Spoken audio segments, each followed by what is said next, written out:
Hello, Haunted Family. Welcome back.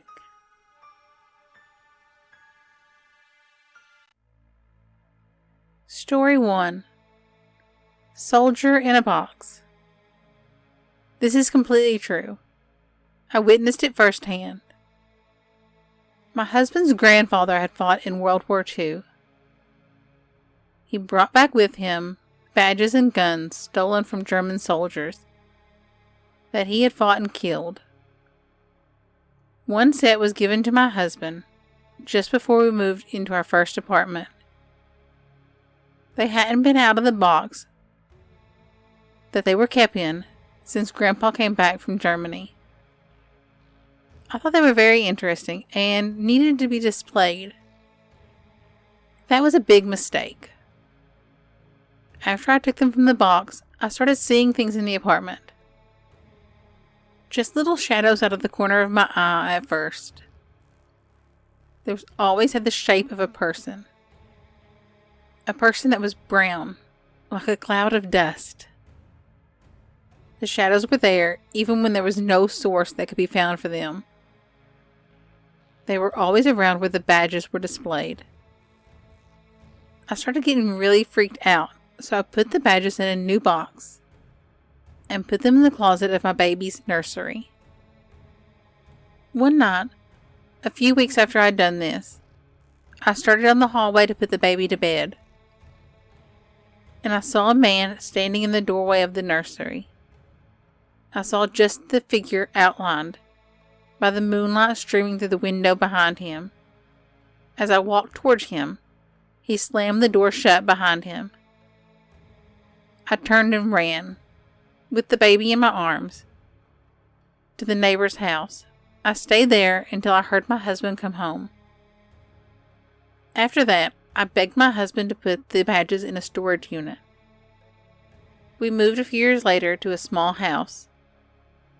My husband decided to put the box of badges in our room, in the closet. One night while my husband was working night shift, something grabbed my foot. Thinking that it was my husband coming home early, I opened my eyes to look at him, but there was no one there. I screamed, and it started squeezing my foot violently and shaking it. I begged it to stop. The only people in the house at the time were myself and my 4-year-old son. I grabbed the box and I moved it to a spare bedroom. And this is when things started to get really bad. After this, the room was always cold and had the smell of rotted food. My husband attributed this to bad insulation and a dead mouse in the walls. The room did not stink before I moved the box in there, and it wasn't cold either. I had an antique train set that had not worked in years, up on display in this room. At night, the whistle would sound, and you could hear the train running on the tracks. It had no batteries, no electricity running to it. One night my husband was feeling very brave and decided to go stop it. As he ran into the room, the train whistle blew very loudly. The train was running on its track. He yelled at it to stop. It flipped the train and threw it about 10 feet into the hallway, missing my husband's head by mere inches. My husband locked the door to this room and forbids any of us to open it. We heard no more for about a year. We had some guests coming over to stay, and we had nowhere for them to stay, other than that room. Since we had not heard anything or seen anything since the train incident, we felt that it would be safe to put them in that room. My female guest complained that she saw a man standing by the closet, which was where the box was now. I told her it was probably just a shadow and that everything was fine. I didn't tell any of them the story. The next night, as she was preparing for bed, something pushed her down onto the bed and wouldn't let her get up until she screamed.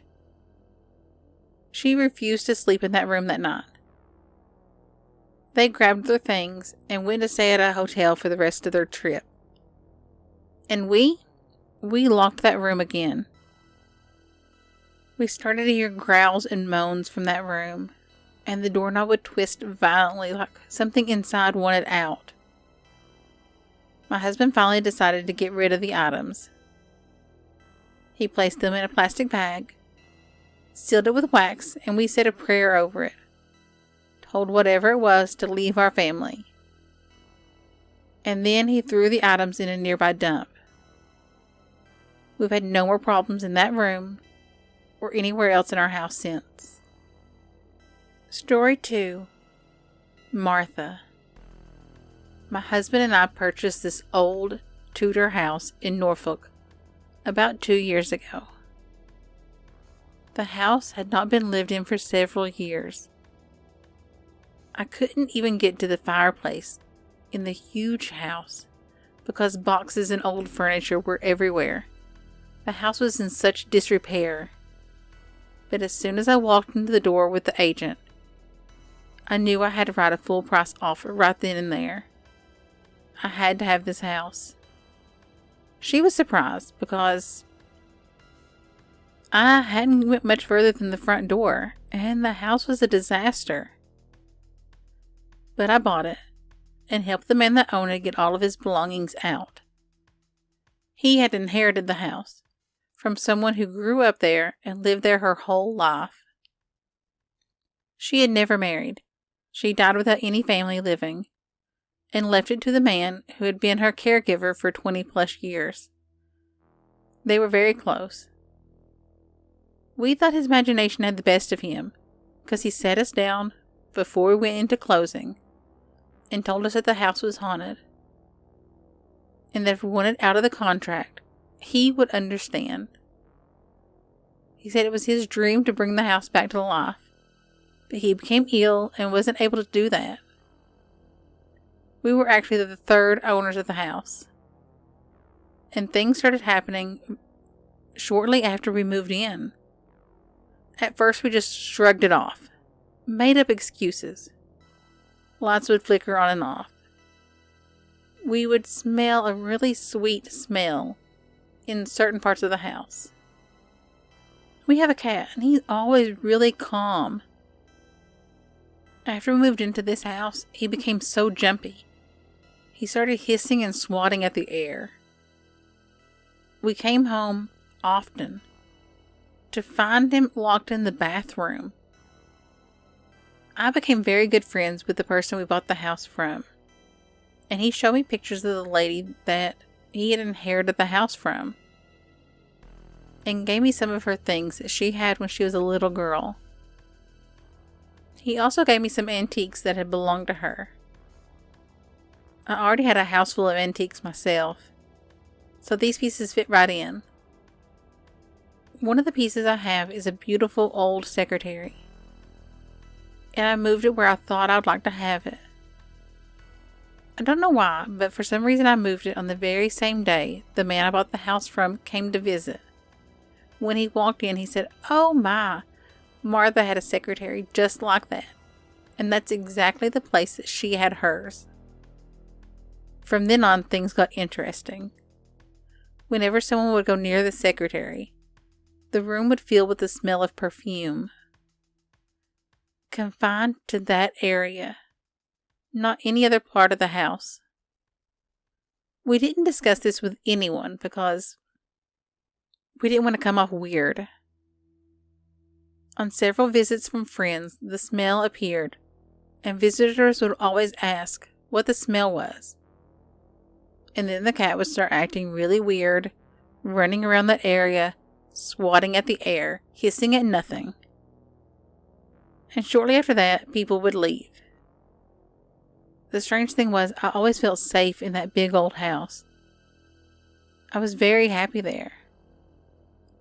And then my husband's job transferred us. He left a few months before I did. We had not finished renovating the house. I was getting it ready to go on the market. I had spent the entire day in what I called Martha's bedroom. It was the room that she had spent the last 10 years of her life in. I was down on my hands and knees, scrubbing the floors. Then I painted the room, set up the antique bed, put some pretty pictures on the wall, and retired for the night on the 3rd floor. The next morning, I went downstairs, and before I walked into the living room, I could smell her perfume. I got to the point where I would tell her good morning, and for some reason, I was drawn to the other side of the house. Up a few stairs to the landing and opened her bedroom. The door was always kept shut, but now it was wide open. The windows were open and the sun was streaming in. I looked down on the floor and there were 3 rose petals. Fresh rose petals. I picked the petals up and put them in my pocket. I walked back through the living room, past the secretary where the smell was so strong. I went to the phone and I called the man that we bought the house from. He was living in another state at the time. He was very calm and he asked me what color the rose petals were. I told him they were deep burgundy, and he said that was her favorite color. A few days later, I went to a graveyard with a friend of mine. I had never been to this graveyard before. We were going to put flowers on his mother's grave. He was walking behind me, and all of a sudden, I felt this burst of cold air go right through my body. I screamed and turned around. He was standing there with his mouth open, holding his chest, and said, "Did you feel that?" We stood there in shock for a few moments. And then I glanced around. At my feet there was a grave. It was her grave. It was Martha's grave. I didn't even know she was buried there. There was no more movement in the house after that. No more smells, nothing. It made me feel really sad because I felt like I'd come to know her. We sold the house. We don't live there anymore. But I still have several of her belongings. And I feel such a strong attachment to her and her things and to burgundy roses. Story 3. The Blue Cavalry Rider. I live fairly close to the Cowpens battlefield. I'm going to tell you about one time I went there.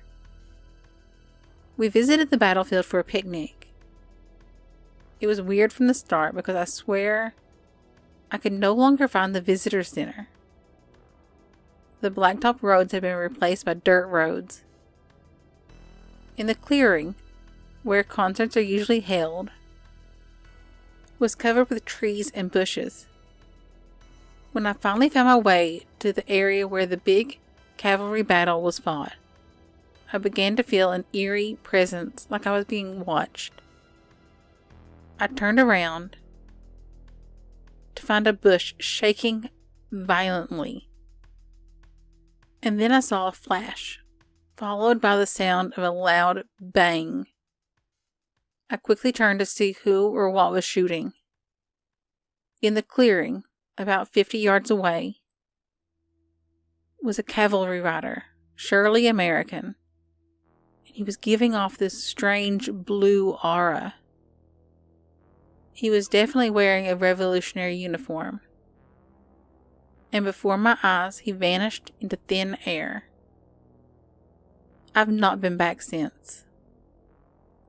Thanks for listening. I hope you enjoyed the stories. If you did, give me a thumbs up, hit the like button, subscribe if you want to. Leave me a comment down below. I'd love to hear from you. Music by Carl Casey at White Bat Audio.